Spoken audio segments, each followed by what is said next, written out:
Brian King, UK Flooring TV. Today I'm over in Bradford in West Yorkshire. I'm joined by Philip Stock from H2H Flooring. Phil, good to see you. How are you doing? Good to see you too, Brian. Phil, start off by telling us a bit about H2H Flooring. It's a bit of a unique name. Where did the name come from?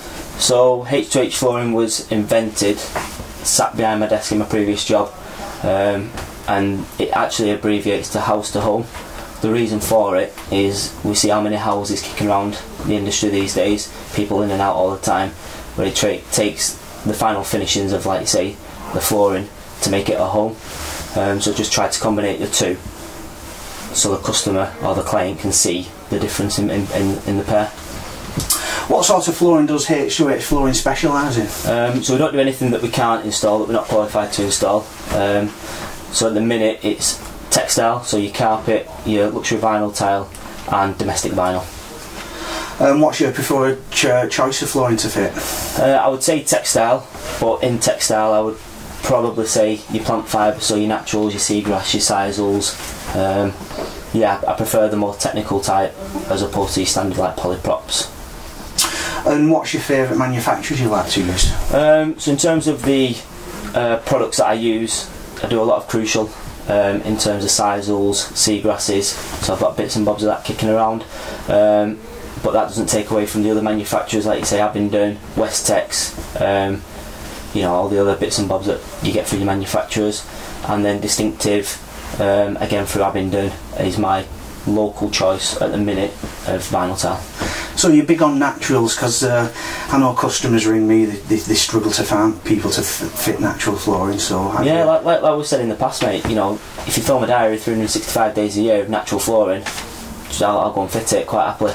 As long as the customer wants it installed correctly, you know, to the correct standard, then I will 100% just sit there with a pair of scissors all day long and cut naturally. Phil, you haven't been in the trade for that long, have you? But in the time you have been in the flooring trade, you've achieved quite a lot. Just tell us what you've actually achieved. Yeah, so September last year we joined the NICF. Just previous to that I've been down to Floor Skills and done all their 1 to 3 courses in textile. From the NICF, taking the fitter member on, signed up for Carpet Fitter of the Year. One thing's led to another, and passed my Master Fitter Textile with the NICF quite recently. After failing at Floor Skills, you know, I took their points away and obviously sat down, looked at it, went away, worked on the points raised, and then obviously re-attempted it with the NICF. So all the stuff I've done at the minute is with the NICF due to the return that I've had for the business. And how long have you been in the flooring trade exactly? So I've been back in the trade on the tools since November last year. It was something that I did previous, before I joined the army in 2005. I only did it for 6 months before I joined the army. I'd done odds and ends of labouring, but nothing with a knife in my hand. So I'll probably say, back on the tools personally, in November last year. So you've achieved quite a lot in that short space of time? Yeah. Before being in the flooring trade, you was in the armed forces. How long was you in the army for, and what sort of career did you have there? So I joined the army 10th of October 2005. That was when I signed my oath to join the army. I left quite recently. 12 years I served with the Fusiliers. 9 years that was with the 2nd Battalion. Obviously operational tours and stuff in between all that. And my final posting was at Harrogate as a platoon sergeant instructor. So basically bringing in the 16 to 18 year olds from what the army would class as Civvy Street, so normal life to most, and then transforming them into and becoming a soldier. And what made you choose a career in flooring? I think for me, because of where I was at, I think in my career I was 12 years in, and that's quite a significant point in the army. You either do 12 years and get your half pension, or you stay for the 24 and you know your duration and you move on. I think for me the key point was that I was at my 12 years point. There wasn't a lot going on in the army, and there still isn't, so to speak, with my job as an infantry, and I just needed something that I could do just to keep me ticking over, if that makes sense. Yeah. And not ticking over financially, but more just ticking over instead of getting pinned behind a desk or just doing repetitive stuff for the sake of doing stuff. I'm quite one of those that like to challenge, just like to just get on with stuff and keep busy and just be doing stuff, but not for the sake of doing stuff, if that makes sense. Yeah. Would you encourage people leaving the army to pursue a career in flooring? 100%. The army sets people up in such a way that they give you a skill set that you wouldn't necessarily think you have, and I would suggest that that skill set that they give you will set you up no end in this. It's the attention to detail, the desire to learn, the ambition to get something done. Someone from the army has that mentality where they'll start a job and the job won't finish until it's finished.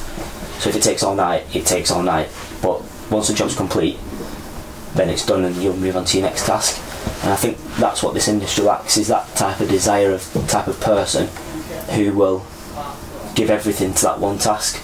So when you're in that client's house and you're putting that piece of carpet down, that vinyl tile, that wood floor, whatever that is that's going down, instead of just getting to 4 o'clock, heading down to the pub and calling it a day, they'll put that little bit more into it and they'll finish it and it'll be acceptable.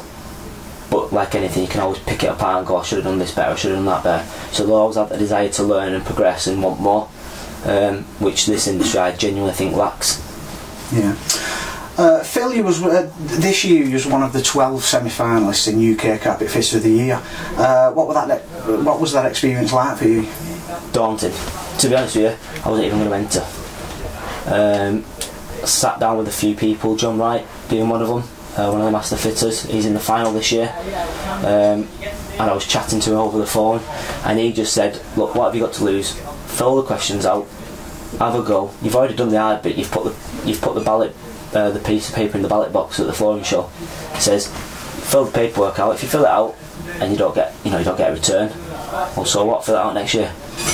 He says, what is it going to cut? 2-3 bays, fill it out. I went, alright. So that's exactly what I did.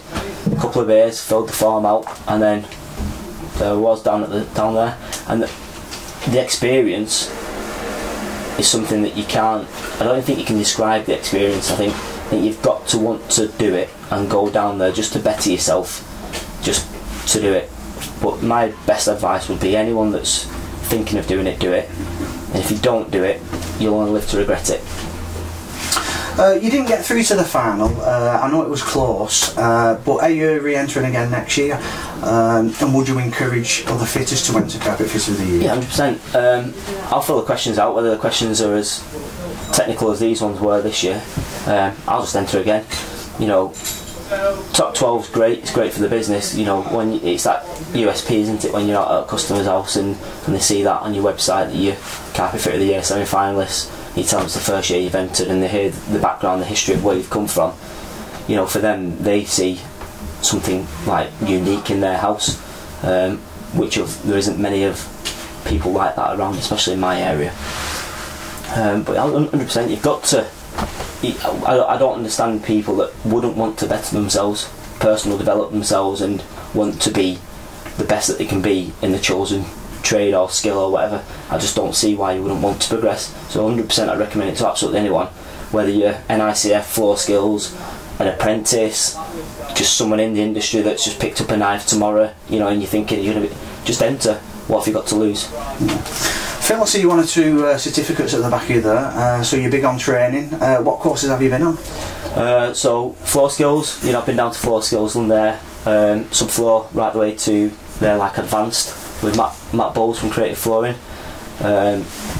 Yeah, I've been to the NICF, I've done their natural fitting course, Master Fitter, Carpet Fitter of the Year, you know, in terms of experience, all my MVQs through Floor Train.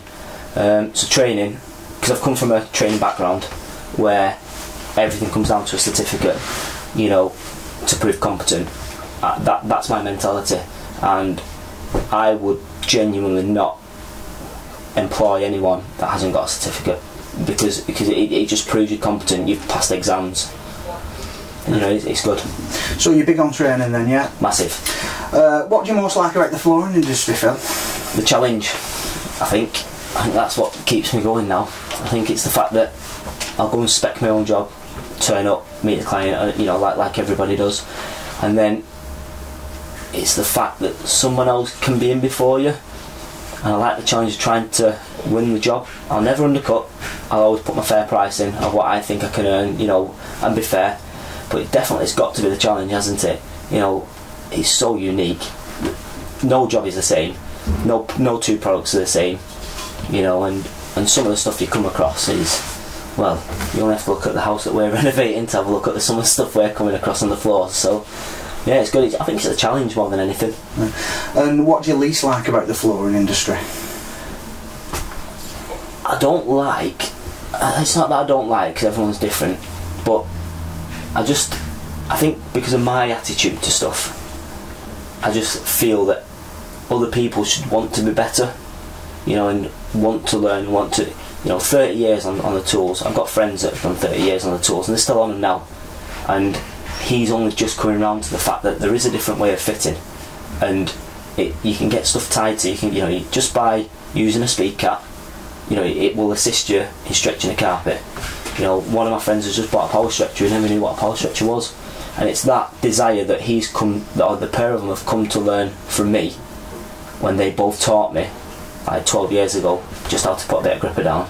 They're now learning from me, and I've only been doing it, what, not even 9-10 months maybe.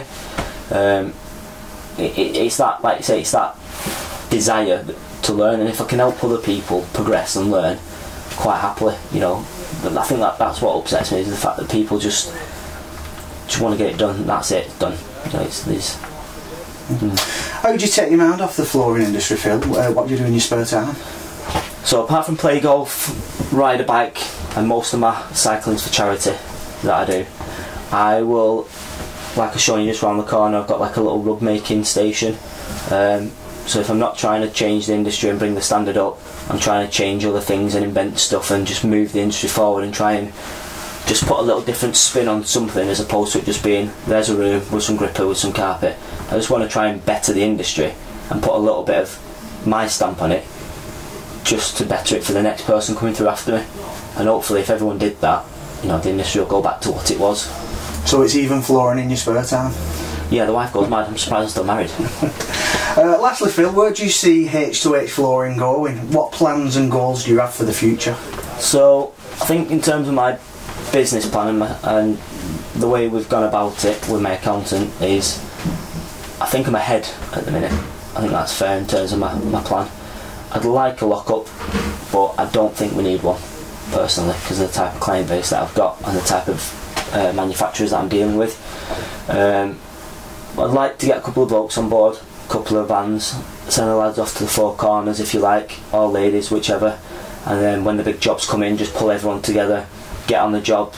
You know, and again, everyone that comes in will be employed on the books, kitted out, all like you say, certificated up, master fitters, because you know, if you want to be excellent, you've got to promote excellence, and the only way to promote excellence is by doing certification, exams, and being shown that you're competent in certain areas of trade. So yeah, I think we need to expand, employ, but it all takes time, doesn't it? Time and money, which is the main two factors in life. Well, the way you're going, Phil, I'm sure you'll achieve that. Hopefully. But best of luck with it, and thanks very much for your time. Cheers. Cheers, Brian. Thank you.